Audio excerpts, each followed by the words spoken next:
नमस्कार आम जाऊँ नवरंगपुर कलेक्टर ऑफिस से बस स्टैंड पाखे सिंगर सूर्या 2 बाइक अच्छी ट्राए कर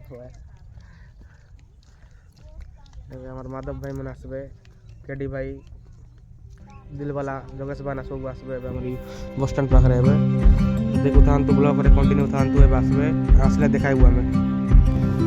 देखु था बस स्टैंड पाखे जमा जाऊँ ये साइड में मऊमाछी अच्छा बोली जाइब ना आम साइड में जाऊँ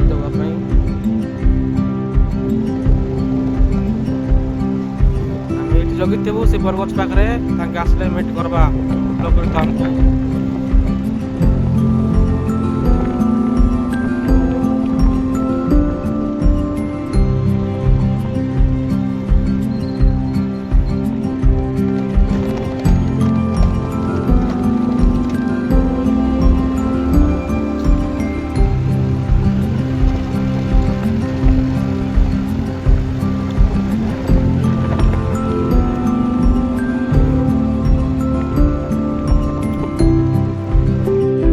भाई मैं देखी पार्थिबे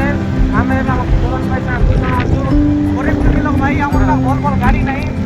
खाली पड़े नहीं करबो टाइम को नहीं क्या टाइम में हम 2 घंटा जल्दी बस स्टैंड में